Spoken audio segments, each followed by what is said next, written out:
What if I told you that the pharmaceutical supply chain, the one you're paying into every month, has a quiet competitor growing in backyards and ditches right now? Plants that co-evolved with human biology over thousands of years, producing compounds no lab has fully replicated. Not folk remedies. Sophisticated chemical factories with peer-reviewed evidence behind them. Today we're going through 20 of them, and by the end, you'll understand exactly why they can't be patented, why that matters for your wallet, and why most doctors have never once mentioned them. Number 1, aloe vera. You're at the stove, something splashes, and there's a burn on your forearm before you've even registered what happened. The instinct is to reach for something cold, something from the cabinet, anything. Most people grab whatever burn cream is left in the tube and don't think twice about what it's actually doing to the tissue underneath. Aloe barbadensis Miller has been sitting in kitchen windowsills for generations, treated like a houseplant with a side hustle, and that framing seriously undersells it. The gel inside each leaf contains over 75 active compounds, including polysaccharides that directly speed up wound closure and compounds that suppress the inflammatory response the same way some pharmaceutical creams do. The mechanism centers on asamanin, the primary polysaccharide, which binds to damaged cell membranes and signals the immune system to ramp up collagen production. Clinical studies on burn patients show aloe-treated wounds heal measurably faster than those treated with standard petroleum-based dressings. That's tissue biology, not tradition. A single mature plant costs a few dollars once, then propagates itself indefinitely through offsets, requires almost no water, and produces harvestable gel within 2 years. A tube of burn cream you buy, use, and replace on a recurring basis doesn't come close to that math. What you're actually growing is a living first aid station that self-replenishes with no expiration date and no copay, and that ROI never shows up on a pharmacy receipt. Number 2, echinacea. Walk into any pharmacy and you'll find Echinacea purpurea in capsule form, standardized, labeled, and priced like it's rare. What the label won't tell you is that the plant those capsules came from grows in poor soil, tolerates drought, attracts pollinators, and comes back every year without any help from you. The supplement industry extracts what it wants, standardizes it to a specific percentage of alkylamides or polysaccharides, and discards the rest. That's a problem because the whole plant, roots, seeds, flowers, aerial parts, carries a broader spectrum of immune-active compounds than any single extract captures. What echinacea actually does is stimulate macrophage activity. Macrophages are your first responder white blood cells, the ones that show up the moment a pathogen enters your system. It also modulates cytokine production, which is how your immune cells coordinate a response. Clinical research suggests it works best taken at the very first sign of infection, which is exactly how traditional practitioners always used it, not as a daily supplement, but as an acute intervention.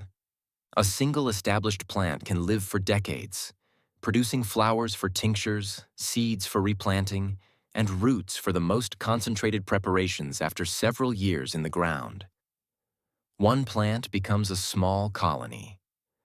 The reason echinacea got turned into a pill is simple. You can't patent a flower that grows in your garden. Number 3, chamomile. Matricaria chamomilla gets filed under bedtime tea in most people's heads, and that's a serious underestimate of what it's actually doing chemically. The sleepy reputation is real, but it's only one output of a much more complex plant. The compound doing most of the work is apigenin, a flavonoid that binds to the exact same receptors that benzodiazepine drugs target. That's not a loose comparison, it's a direct receptor interaction, which is why chamomile tea produces a measurable calming effect. Its volatile oils, bisabolol and chamazoline, are well-studied anti-inflammatories with documented effects on gut lining irritation. Clinical research on chamomile for generalized anxiety showed statistically real reductions in anxiety scores over an 8-week period, and separate studies confirmed its ability to reduce digestive spasm and soothe the mucosal lining of the gut. German chamomile self-seeds so aggressively that once you establish it, you essentially never replant it, so the cost per cup approaches zero over time. Number 4. Lavender. Lavandula angustifolia got absorbed so completely into the spa and candle industry that most people stopped thinking of it as medicine. That's a mistake worth correcting, because the compounds that produce the smell are the same compounds doing real work on your nervous system. Linalool and linaloyl acetate, the two dominant volatile compounds, reduce cortisol and lower heart rate when inhaled. European regulators actually licensed a standardized oral lavender extract for generalized anxiety, and in at least one head-to-head clinical trial, it outperformed a prescription benzodiazepine. That's not aromatherapy in the vague sense. That's a measurable shift in autonomic nervous system activity. Medieval hospitals strewed lavender across floors not just for the smell, but because it genuinely reduced microbial load. Lab studies have since confirmed antimicrobial activity against bacteria and fungi. People worked out the chemistry empirically centuries before they had tools to explain it. It's a perennial shrub, hardy to zone 5, drought-tolerant once established, and it produces harvestable flower spikes every single year from one planting. Number 5. Peppermint. Mentha ex piperita is not a flavoring agent. It's a smooth muscle relaxant that happens to taste good, and the chemistry behind that is worth understanding. Menthol, the primary active compound, blocks calcium channels in the smooth muscle cells lining your digestive tract, which reduces spasm. That's the same basic mechanism pharmaceutical drugs use for irritable bowel syndrome, a condition that affects a large portion of adults, and for which the drug options often carry side effects that rival the symptoms themselves. Enteric-coated peppermint oil capsules have been tested in multiple randomized controlled trials for IBS and consistently shown reductions in abdominal pain and bloating. Topical menthol also activates TRPM8 receptors, which compete directly with pain signals in the same nerve pathways. Clinical trials comparing it to acetaminophen for tension headaches found comparable pain reduction. Now, peppermint spreads aggressively through underground rhizomes, which most gardeners treat as a problem, but is actually a permanent, self-expanding harvest if you contain it in a pot. Number 6. Turmeric. Curcuma longa went from obscure spice to golden latte ingredient to supplement aisle staple, and somewhere in that cycle, the actual pharmacology got buried under marketing copy. So let's look at what curcumin is doing. It blocks NF-κB, a protein complex that acts as a master switch for inflammatory gene expression, and when that switch stays on, your body runs a continuous pro-inflammatory response that feeds into cardiovascular disease, type 2 diabetes, and certain cancers. Hundreds of studies have documented curcumin's ability to suppress that switch. The catch is bioavailability. Curcumin absorbs poorly on its own. But traditional Indian cooking solved this centuries before supplement companies did. Combine it with black pepper. Piperine inhibits the enzyme that breaks curcumin down in your gut, and fat helps further since curcumin is fat-soluble. Traditional cooks were already doing both. Growing your own also matters because commercial turmeric has repeatedly tested positive for heavy metal contamination in independent audits. Number 7. Ginger. Zingiber officinale gets reduced to a nausea remedy in most people's heads, and that framing misses most of what it actually does. Gingerols and shogaols, the primary active compounds, inhibit prostaglandin and leukotriene synthesis, which puts them functionally in the same category as NSAIDs. They also inhibit platelet aggregation, which improves circulation and reduces clotting risk. At the same time, they act on the 5-HT3 serotonin receptors in the gut, the same receptors targeted by some of the most expensive anti-nausea drugs used in chemotherapy. Ginger hits all of those pathways at once. Clinical trials have confirmed statistically real benefits for chemotherapy-induced nausea, postoperative nausea, and morning sickness. Pain reduction in osteoarthritis has tested comparable to ibuprofen in some trials, without the gastric damage that makes long-term NSAID use risky. Start with a piece of grocery store root, plant it in a container, and you'll have fresh rhizomes within a few months, with a chemical profile that dried powder simply doesn't match. Number 8. Holy basil. Ocimum tenuiflorum is not the basil you put on pizza. It's a different species entirely, with a chemical profile built around one specific job: helping your body hold steady under stress. Ayurvedic practitioners used it for thousands of years for exactly that purpose, and the clinical research is now confirming what they observed. The mechanism involves cortisol, your primary stress hormone. Tulsi has been shown to lower elevated cortisol levels, support normal blood glucose under stress, and reduce oxidative stress markers in the blood. Chronic cortisol elevation damages the hippocampus, disrupts sleep, and suppresses immune function. So a plant that measurably pulls that level down is working on the source, not the symptoms. The pharmaceutical model doesn't have a single product for that. It has sleep aids, anxiolytics, antihypertensives, each one addressing a separate downstream symptom that chronic stress produces. Tulsi targets the system generating all of them, and it grows in a 4-inch pot on your windowsill. Number 9. Ashwagandha.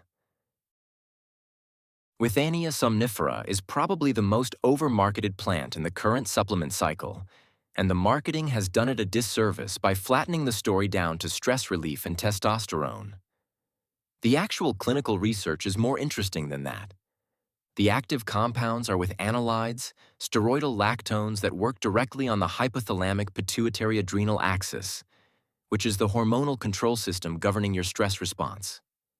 Double-blind trials have shown measurable drops in serum cortisol, improvements in thyroid hormone levels in subclinical hypothyroid patients, and real gains in VO2 max and muscle recovery in athletes. What's worth noting is the timeline. Most of these effects accumulate over 8 to 12 weeks, which isn't a drug timeline, it's a biological adaptation timeline. The plant trains your HPA axis to respond more efficiently rather than just suppressing output.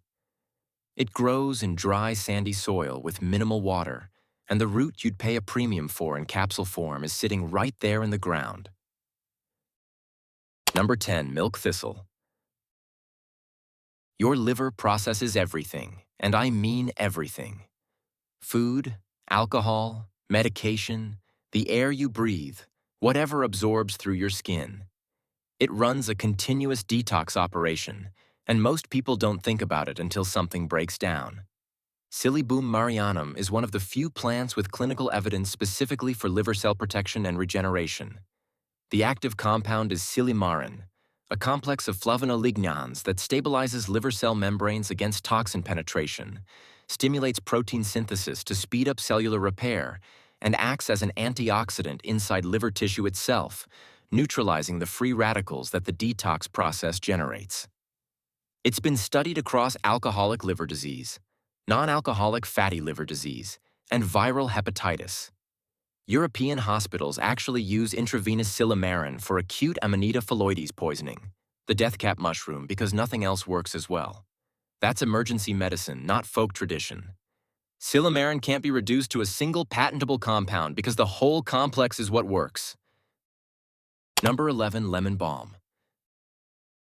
Melissa officinalis does two things that seem completely unrelated until you look at the chemistry. It calms nervous system activity, and it directly fights the herpes simplex virus. Same plant, same leaf, two separate pharmacological actions. The antiviral side comes from rosmarinic acid and specific polyphenols that block the virus from attaching to host cells in the first place. Clinical trials on topical lemon balm cream showed faster healing of cold sore lesions and reduced recurrence rates compared to placebo. That's not suppression, it's interference at the point of entry. The nervine action works through GABA modulation, producing a mild but measurable calming effect, and a 2004 study confirmed it reduces the impact of stress directly. Now consider that most herpes simplex outbreaks are stress-triggered. Stress suppresses immune function and wakes the virus up. A plant that simultaneously dials down the stress response and blocks viral attachment is cutting that cycle at both ends, and it spreads freely in partial shade where most plants won't grow. Number 12. Yarrow. Achillea millefolium is named after Achilles, And that's not just a mythology footnote. It's a record of empirical knowledge built across centuries of warfare, where soldiers carried this plant specifically to slow bleeding from cuts and wounds. The compound behind that is echelene, which actively promotes clotting when applied directly to a wound. The plant also carries flavonoids and sesquiterpene lactones with anti-inflammatory and antimicrobial action, so it's not just stopping blood flow, it's also reducing the infection risk that kills more battlefield casualties than the wounds themselves. Modern research confirmed the hemostatic mechanism and also found that yarrow reduces fever by promoting sweating, which is your body's own temperature control system doing its job. Documented effects on menstrual cramping show up across women's herbal traditions on multiple continents. It's a perennial that spreads through rhizomes, tolerates poor soil and drought, and produces harvestable aerial parts throughout the entire growing season. Number 13, calendula. Calendula officinalis crossed from the herbal tradition into clinical research and held up under scrutiny, which doesn't happen as often as the wellness industry would have you believe. The flowers are packed with triterpenoids, flavonoids, and polysaccharides that work through several mechanisms at once. They cut inflammatory signaling in damaged tissue, drive fibroblast proliferation, which is the cell type that lays down new connective tissue, and show antimicrobial activity against bacteria and fungi. A randomized trial in a breast cancer unit compared calendula cream directly to a standard radiation dermatitis treatment and found calendula won. That's a clinical oncology setting, not a health food store. Internal use is less studied but chemically coherent. Its anti-inflammatory compounds absorb through the gut lining as tea or tincture, and traditional use for gastric inflammation tracks with what we know about the chemistry. It self-seeds freely, blooms continuously when you keep harvesting, and a single seed packet establishes a permanent colony. Number 14, nettle 1. Urtica dioica keeps most people at arm's length, and that's entirely by design. The sting comes from formic acid and histamine packed into tiny trichomes on the leaf surface, and it disappears completely the moment you apply heat or mechanical pressure. What's underneath that defense is genuinely worth the effort. Dried nettle leaf carries iron, calcium, magnesium, potassium, vitamins A, C, and K, plus a protein content that rivals legumes. It also contains compounds that inhibit aromatase, the enzyme that converts testosterone to estrogen, which is why it's been studied for benign prostatic hyperplasia and hormonal balance. Clinical research on the root for BPH shows urinary flow improvements comparable to some pharmaceutical options, without the sexual side effects that cause so many men to quit those drugs. Spring shoots are edible as a cooked green, mature leaf dries for tea, and the root comes up in autumn. 1 plant, 3 harvests, 0 inputs. Number 15. Mullein. Verbascum thapsus grows in gravel, roadside ditches, and compacted soil where most plants simply won't bother. Every traditional medicine system that encountered it, Native American, European, Asian, landed on the same application: lungs and airways. The reason is straightforward chemistry. Mullein leaves contain saponins, which reduce the surface tension of mucus so your airways can clear it, and mucilage, a gel-like substance that coats and calms inflamed membranes. You need both actions working together, because loosening congestion without soothing the irritation that drives coughing only solves half the problem. Early-stage lab research has also found antiviral activity against influenza and inhibitory effects against Mycobacterium tuberculosis. These aren't clinical trials yet, but they give you a biochemical reason for why so many separate cultures reached for the same plant when lungs were struggling. It's a biennial, so the rosette grows low in year 1, then shoots up a tall flower spike in year 2, and every part is harvestable at some stage. Number 16. Rosemary. Salvia rosmarinus has been sitting in kitchen herb pots for so long that most people stopped noticing it. That's worth fixing, because the compounds producing that smell are the same ones crossing your blood-brain barrier. The research on 1,8-cineol, rosemary's dominant volatile compound, is genuinely interesting. Participants in one study spent time in a rosemary-scented room, and researchers then measured 1,8-cineol directly in their blood. The concentration in the blood correlated directly with improved speed and accuracy on cognitive tests. That's a pharmacokinetic measurement, not a mood effect. Beyond cognition, rosemary improves peripheral blood flow, and its antimicrobial compounds are likely why food preservation traditions across cultures started adding it to meat long before refrigeration existed. It's a woody perennial that lives for years in well-drained soil, produces more harvestable leaf than most households can use, and retains active compounds well even after drying. Number 17. Sage. Salvia officinalis traded as a commodity in ancient Rome, and the Latin root of that name, salvere, means to save or to heal. That's not poetic branding. It's a record of consistent results across centuries of documented use. The antimicrobial chemistry runs through thujone, camphor, and rosmarinic acid, compounds that disrupt bacterial and fungal cell membranes. Studies have shown activity against Staphylococcus aureus, including methicillin-resistant strains, which matters a lot given where antibiotic resistance is heading. Sage also carries phytoestrogens that bind directly to estrogen receptors, which is why clinical trials have confirmed its use for reducing hot flashes in menopausal women. The cognitive research is equally hard to ignore. Sage slows the breakdown of acetylcholine, the neurotransmitter central to memory, through the same mechanism targeted by pharmaceutical drugs used for Alzheimer's management. Fresh sage carries a more potent volatile profile than anything dried and sitting on a store shelf. Number 18. Dandelion. People spend real money on herbicides to kill Taraxacum officinale. That's one of the more expensive mistakes in modern gardening, because every part of that plant is doing something useful. The root contains inulin, a prebiotic fiber that feeds beneficial gut bacteria, along with bitter compounds called taraxacine and taraxacarin that push the liver to produce bile and clear waste.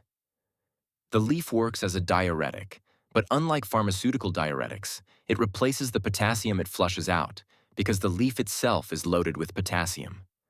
No drug on the market does that. The flower carries antioxidant polyphenols with anti-inflammatory activity. Clinical research on dandelion is thinner than for some plants, but the pharmacological rationale is solid and the mechanisms are well understood. Stop pulling it, and you've got spring greens, autumn root harvests, and flowers for tea, all from a plant that seeds itself for free and grows in every soil type on Earth. Number 19. Valerian. Valeriana officinalis works on your GABA receptors, the same system that benzodiazepines and Z drugs target, but without suppressing the deep, slow-wave sleep that actually restores you. Clinical trials show it reduces the time it takes to fall asleep and improves sleep quality. And unlike prescription sleep aids, it doesn't produce rebound insomnia when you stop taking it or leave you foggy the next morning. There's a common misconception that the stronger it smells, the more potent it is. That smell comes from isovaleric acid breaking down as the root ages, so an old, pungent dried root capsule is actually a degraded product. Fresh root tincture, made right after harvest, preserves the full chemical profile. It's a tall perennial that comes back every year in moist soil, and the root is ready to harvest in year 2 or 3. The pharmaceutical sleep industry charges a premium to suppress your best sleep. This plant doesn't. Number 20. Plantain. Plantago major follows humans everywhere. Native Americans called it white man's footprint because it sprouted wherever European settlers walked. And that's not a coincidence. It's a plant that thrives in compacted, disturbed soil, which is exactly what human activity produces. The chemistry behind it is straightforward. Aucubin reduces inflammation and fights microbial activity, while allantoin drives cell proliferation and tissue repair. Crush a fresh leaf, press it onto a bee sting or minor cut, and both compounds get to work within minutes. That's not folk belief. It's documented biochemistry. Internally, Plantain's mucilage coats irritated membranes in the respiratory tract, urinary system, and gut. Practitioners across Europe, Asia, and the Americas landed on the same applications with no contact between them.